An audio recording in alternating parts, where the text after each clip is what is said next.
Yes, welcome back. Second video for today's series of lectures. We are moving ahead with construction 11.3. Our aim is to construct an angle of 60 degrees at the initial point of a given ray. ગમે તે રે આપેલી હોય એની ઉપર 60 ડિગ્રીઝનો angle draw કરવાનો છે. This is very much important because જેટલું બી construction તમે આવડ કરશો એમાં ક્યાંક ને ક્યાંક 60 ડિગ્રીઝ તો વચ્ચે ડ્રો કરવાનું આવશે જ, right? So understand this very well. Take any point, any line ગમે તે રે આપણે પહેલા ડ્રો કરી દઈએ normally like this, right? Point A લઈ લીધો, ગમે તેવડી લાઈન ડ્રો કરી લીધી, અહીંયા ગમે ત્યાં પોઈન્ટ બી આપી દઈએ. નાઉ ટેક પરિતર એન્ડ ટેક એની રેડિયસ. પણ એની રેડિયસનો મિનિંગ એમ નહીં કે અહીંથી લઈને અહીંયા બી સુધી પહોંચાડી દીધું. બહુ વધુ બી નહીં લેવાનું, બહુ ઓછું બી નહીં લેવાનું. અમુક લોકો આમ બિલકુલ નજીકમાં લે, અમુક લોકો બહુ દૂર લે. સેમી આમ medium. Take any radius, pointer અહીંયા, પેન્સિલ અહીંયા, અને એક મોટો આર્ક ડ્રો કરવાનો, અડધા સર્કલ જેવડો, almost like this. Draw an arc like this, right? Almost like a semi circle. તો અહીંયા આપણી પાસે એક પોઈન્ટ આવી ગયો, રાઈટ? ઓલો છે તમે આર્ક ડ્રો કર્યો ને, પછી પરિતરને હલવા નહીં દેવાનો, રાઈટ? પરિતરનો રેડિયસ સેમ જ રાખવાનો. અહીંયા જે પોઈન્ટ આવ્યો એને આપણે નામ આપી દઈએ સપોઝ ડી. ક્લિયર? હવે પરિતરથી એ થી લઈને ડી માપો. એ થી લઈને ડી ત્યારે માપવું પડે જ્યારે તમારું પરિતર હલી ગયું હોય ત્યારે. માની લો તમારું પરિતર હલી નથી ગયું તો એ થી લઈને ડી સુધી માપવાની કોઈ જરૂર નથી. અત્યારે માની લો મારું પરિતર હલી ગયું તો હું એ થી લઈને ડી સુધી માપી લઉં. See I am measuring just. મેં મારો પોઇન્ટર એ ઉપર રાખ્યો, પેન્સિલ ડી ઉપર રાખી, બરાબર ને? તો અહીંયા જે આર્ક મેં ડ્રો કર્યો હતો એનો રેડિયસ મને મળી ગયો. આ રેડિયસ મપાઈ ગયું ઇન કેસ પરિતર હલી ગયું હોય તો. હવે મારે પોઇન્ટર છે ને ડી ઉપર લઈ આવવાનો, અને જે આર્ક મેં ડ્રો કર્યો છે એને જ પાછો કટ કરવાનો લાઈક ધીસ, રાઈટ? જે આર્ક આપણે ડ્રો કર્યો હતો એને જ ફરી પાછો આપણે બીજા આર્કથી કટ કર્યો. તો આ જે આર્ક ડ્રો કર્યો બ્લેક વન અને આ જે બ્લુ છે, બંનેનો રેડિયસ સેમ છે. સૌથી પહેલાં પોઇન્ટર એ ઉપર રાખ્યો, એની રેડિયસ લીધો ને ડી ઉપરથી આ માર્ક ડ્રો કરી દીધો. સેમ રેડિયસ પોઇન્ટર ડી ઉપર રાખવાનો ને એ જ આર્કને પાછો કટ કરવાનો. અહીંયા જે પોઈન્ટ આવી જાય એને આપણે નામ આપી દઈએ સપોઝ ઈ. હવે એ અને ઈ માંથી જસ્ટ એક લાઈન ડ્રો કરવાની છે. અહીંયા જે એંગલ બન્યો આપણી પાસે અહીંયા ડી થી લઈને ઈ સુધી, ધેટ ઇઝ 60 ડિગ્રીઝ. અહીંયા આપણે પોઈન્ટને સપોઝ નામ આપી દઈએ સી. તો આ જે એંગલ બન્યો ને મારી પાસે C A B, right? This angle is 60 degrees. તમે જો 0 થી લઈ અને એ રહ્યું અહીંયા 60, રાઈટ? અને હાઇલાઇટ કરી દઈએ આપણે ધીસ એંગલ. આટલો જે એંગલ અહીંયા છે આપણી પાસે, આ લાઈન અને આ લાઈનની વચ્ચેનો આ એંગલ, એની મેજરમેન્ટ છે 60. ફાઇન.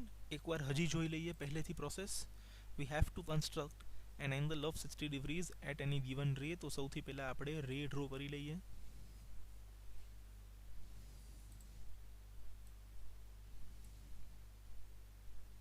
ધીસ ઇઝ ધી રે. ત્યાં આપણે ગમે ત્યાં એક પોઈન્ટ બી આપી દેશું, depending upon our wish. Yes. Now we will take any radius and draw an arc like this. અહીંયા જે પોઈન્ટ બન્યો ત્યાં આપણે નામ આપી દઈએ સપોઝ ડી. યસ. હવે એ થી લઈને ડી આપણે પાછું મેઝર કરવાનું, પણ પોઈન્ટર પાછો લઈ જવાનો ડી ઉપર અને આ જ આર્કને પાછો કટ કરવાનો like this. So we have a point E. હવે એ થી લઈને ઈ માં લાઈન પાસ કરી દેવાની, બસ ધેટ્સ ઇટ. ઠીક છે? અહીંયા આપણે ઉપર નામ આપી દેવાનું સી. તો અહીંયા જે એંગલ આપણી પાસે બને છે એ એંગલ કેટલો બન્યો? 60 ડિગ્રીઝ બની ગયો છે. This angle is 60 degrees, right, which is highlighted over here. Fine, please draw this. અને 60 ડિગ્રી આ એક ડ્રો કરો ને તો સાથે હજી બીજા બે ડ્રો કરી લીજો. બિકોઝ 60 ને આપણે હાફ કરશું તો 30 અને 30 નું હાફ કરશું તો 15. તો આ 60 તમારે 3 વાર ડ્રો કરવાનું. એક વાર તો 60 પોતે, બીજી વાર આપણે 60 નું હાફ કરશું તો 30 મળી જશે, અને ત્રીજી વાર ફરી પાછું 30 નું બી હાફ કરશું તો 15 મળી જશે. Let us now see how to draw an angle of 30 degrees. So next that we are learning is to construct an angle of 30 degrees. 60 નું હાફ કરશું તો 30 મળી જશે. હવે આપણે સૌથી પહેલું કન્સ્ટ્રક્શન ભણ્યા, કન્સ્ટ્રક્શન 11.1. ત્યાં શું ભણ્યા હતા? To bisect an angle. Bisect means બે ઇક્વલ પાર્ટ. મારે 30 જોઈએ છે તો મારે 60 નું હાફ કરવાનું. So simply I have to draw 60 again. Right, જે 60 વાળી પ્રોસેસ હતી એ સેમ પ્રોસેસ આપણે અહીંયા ફરી પાછી રિપીટ કરીએ. Right, we will draw 60 once again, અને પછી જે આપણને 60 મળશે એને આપણે પાછું બાયસેક્ટ કરશું. તો 60 એકવાર પાછું ભણી લઈએ આપણે. Take any radius, draw an arc like this. અહીંયા જે પોઈન્ટ આવે એને નામ આપી દઈએ. આ પોઈન્ટ થી લઈને આ પોઈન્ટ સુધીનું રેડિયસ માપી લઈએ. પછી પોઈન્ટર અહીંયા આવવા દઈએ અને આને કટ કરીએ. રાઈટ, આને આપણે નામ આપી દઈએ સપોઝ E. હવે એ અને E માંથી લાઈન પાસ કરવાની છે. So we will get this as 60 degrees. અહીંયા આપણે નામ આપી દઈએ. રાઈટ, અને મેજર કરી લઈએ. So this will be exactly 60 degrees. Clear? Highlight બી કરી આપીએ. બટ એઝ અગેન આ 60 નું અત્યારે મારે કોઈ કામ નથી તો એને હાઇડ કરી દો. રાઈટ, તમે બી ત્યાં 60 લખતા નહીં. હવે સમજો અહીંયાથી. What I have to do is I have to bisect this part between D and E. તો તમને કન્સ્ટ્રક્શન 11.1 હવે તો આવડે છે. પોઇન્ટર D ઉપર રાખવાનો, પેન્સિલ E ઉપર રાખવાની અને અહીંયા એકવાર આર્ક ડ્રો કરવાનો. સેમ વસ્તુ પાછી રિપીટ, પોઇન્ટર E ઉપર રાખવાનો, પેન્સિલ D ઉપર રાખવાની ને અહીંયા ફરી પાછો એક આર્ક ડ્રો કરવાનો. Both the arcs will intersect at a point. એને એ માંથી લાઈન પાસ કરશું તો આવડો આ જે પૂરેપૂરો એંગલ 60 છે એના બે ઇક્વલ પાર્ટ 30 અને 30 બની જશે. Just have a look over here. Pointer at D, pencil at E, અને હવે અહીંયા વચ્ચોવચ્ચ એક આર્ક ડ્રો કર્યો આપણે. Now with the same radius pointer at E, pencil at D, હજી એક આર્ક આપણે આ સાઈડ ડ્રો કરીએ. તો અહીંયા આપણી પાસે ઇન્ટરસેક્ટ થઈ ગયા બંને.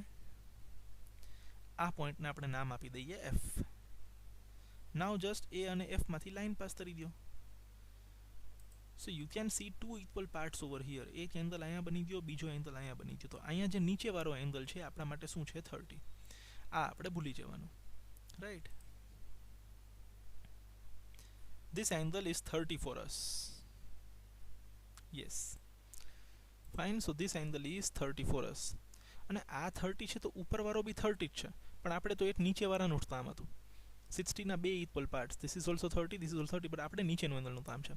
તો આપણે ત્યાં બાજુમાં લખી દેવાનું angle FAB is equal to 30. એવું આપણે ત્યાં લખવું હોય તો લખી બી શકીએ, દેટ ઇઝ ફાઇન. એમાં બી કોઈ ઇશ્યુ નથી. ફાઇન, અને તમે લખી જ નાખજો, બરાબર ને? Just a minute. Yes, right, you can write also કે ભાઈ એંગલ FAB ઇઝ 30 ડિગ્રીઝ. બાજુમાં ત્યાં લખી નાખજો તો તમને કોઈ પ્રોબ્લેમ ના રહે. ક્લિયર? હજી એકવાર આપણે આને પાછું જોશું. 30 આપણું એકવાર રિવાઇઝ બી થઈ જશે અને સાથે સાથે આપણે 15 ભણી લઈએ. સિમ્પલ છે. 60 હતું પૂરેપૂરું, એનું હાફ કર્યું તો 30 મળી ગયું. એવી જ રીતે અહીંયા પૂરેપૂરું 30 છે, એનું હાફ કરશું તો આપણને 15 મળી જશે. So let S C how to draw N angle of 15 degrees. ત્યાં 30 રિવાઇઝ બી થઈ જશે, 60 બી રિવાઇઝ થઈ જશે અને 15 આપણને સમજવા મળી જશે. Let S C that. So our target now is to construct an angle of 15 degrees. So first of all we will construct 60. We will bisect the angle of 60 degrees to get 30, and then we will bisect the angle 30 to get 15. Right? This is going to be interesting. Please watch here.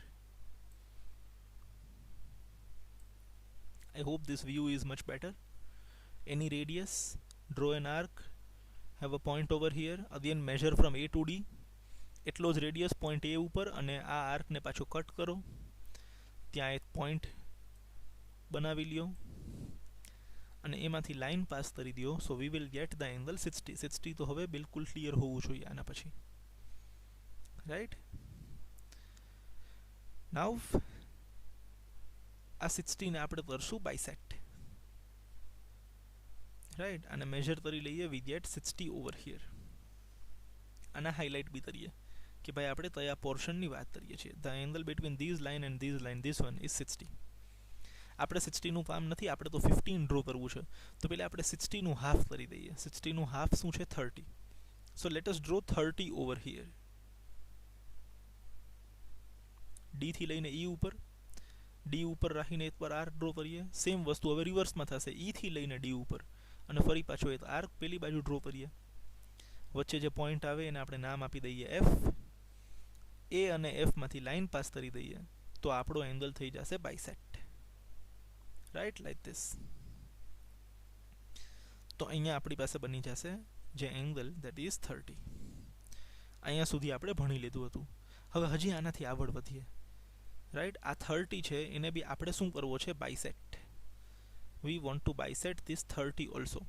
તો આપણે આ પોઈન્ટને mark કરી લઈએ સૌથી પહેલાં. તો એક પોઈન્ટ અહીંયા ડી તો છે જ, અહીંયા જે પોઈન્ટ છે એને આપણે માર્ક કરી લઈએ. એને કોઈ નામ નથી આપતા, જસ્ટ ત્યાં આપણે થોડું બૂટી આપીએ.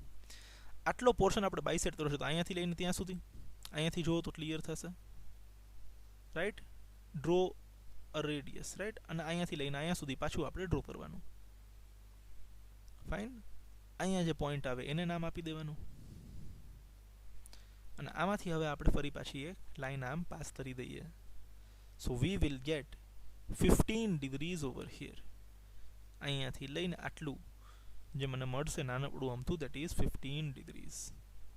રાઈટ, આટલું જે છે જેને આપણે થોડું હાઇલાઇટ કરીએ એ આપણા માટે 15 ડિગ્રીઝ બની જશે. રાઈટ, તો પૂરેપૂરું 60 હતું, એનું હાફ અહીંયાથી લઈને આટલું 30 અને એનું હાફ અહીંયાથી લઈને અહીંયા સુધી 15.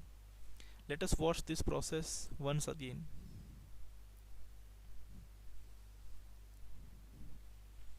યસ, 60 ડિગ્રીઝ સૌથી પહેલાં, એનું હાફ 30 અને એનું હાફ 15.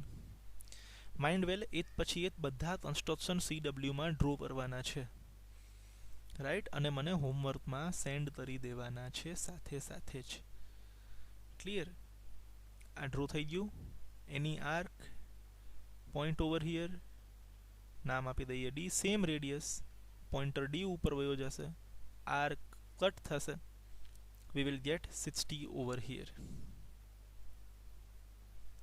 Yes, like this. તો આ જે એંગલ મને મળી ગયો છે that is 60. Clear? Angle CAB is 60 for us. Done. Now we will bisect this. તો bisect કરવા માટે પોઈન્ટર D ઉપર, પેન્સિલ E ઉપર અને એક આર્ક આપણે ડ્રો કરશું અહીંયા વચ્ચે. Right, so let us keep the pointer on D, pencil on E and draw an arc on the right side over here. Yes, same process પાછી E ઉપરથી બી કરવાની. D સુધી જવા દેવાનું, ફરી પાછો એક આર્ક ડ્રો કરવાનો.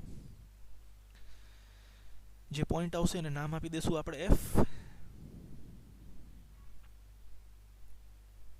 અને A અને F માંથી આપણે આવી રીતના લાઈન પાસ કરી દઈએ. તો અહીંયા જે એંગલ મારી પાસે બની ગયો, this one, this is 30. Right? Now we will bisect this 30 also. Right? આટલો પોર્શન જે છે એને આપણે બાયસેક્ટ કરવો છે. તો અહીંયાથી લઈને અહીંયા સુધી, તો આ પોઈન્ટને સૌથી પહેલા તો મારે હાઇલાઇટ કરવો પડશે. Right, so let us highlight this point over here. Right, અહીંયા નિશાની બનાવી લેવાની. હવે પોઈન્ટર D ઉપર અને પેન્સિલ અહીંયા. યસ, અને રાઈટ સાઈડ. ફરી પાછું પોઈન્ટર D ઉપર, પેન્સિલ પેલી બાજુ, લેફ્ટ સાઈડ. અહીંયા પોઈન્ટ આવ્યો, એને નામ આપણે આપી દઈએ H અને આમાંથી હવે H માંથી લાઈન પાસ કરી દેવાની. તો આ જે એંગલ આપણી પાસે બનશે HAB. Yes, this small angle is 15. હવે અમુક લોકોને અહીંયા પ્રોબ્લેમ બી આવશે. અમુક લોકોને છે ને સહેલાઈથી આવડું આ ડ્રો નહીં થાય. આનો બાયસેક્ટર ડ્રો કરવામાં પરિતરની બંને સાઈડ એકબીજાને ટચ થઈ જતી હશે. તો જેટલા લોકોને એવી તકલીફ થતી હોય તો ભાઈ પરિતરના બે એન્ડ્સની વચ્ચે જગ્યા જ નથી વધતી આનો બાયસેક્ટર ડ્રો કરવામાં, એ લોકો જે આવડો આ રેડિયસ છે ને AD, એને થોડોક મોટો લેજો. રાઈટ, જો તમે 30 નો બાયસેક્ટર ડ્રો કરવામાં તકલીફ થતી હોય તો તમારો પરિતર અહીંયાથી લઈને અહીંયા સુધી પહોંચતો જ ન હોય. રાઈટ, બંનેની વચ્ચે જગ્યા જ ન હોય એટલી બે એન્ડ્સ વચ્ચે, તો તમે આ જે AD રેડિયસ લ્યો છે ને એને થોડોક મોટો આર્ક ડ્રો કરજો તો બધું થોડુંક મોટું મોટું થઈ જશે. એંગલ એવડા જ રહેશે પણ તમને ડ્રો કરવામાં થોડીક ફાવટ આવશે. રાઈટ, આ વિડીયો અહીંયા એન્ડ કરીએ. રાઈટ, તો હવે તમારે મને કન્સ્ટ્રક્શન 11.1, 11.2, 11.3 અને 30 ડિગ્રીઝ અને 15 ડિગ્રીઝ 5 કન્સ્ટ્રક્શન થયા. એ ડ્રો કરીને મને સેન્ડ કરવાના છે. હજી બીજા મોકલું છું, રાઈટ. ડ્રો કરીને મોકલતા જવાના છે. We end up this video over here. Third વિડીયોની અંદર 120 ડિગ્રીઝ, 90 ડિગ્રીઝ, 45 ડિગ્રીઝ એ બધું જોઈએ. Thank you very much. Good bye.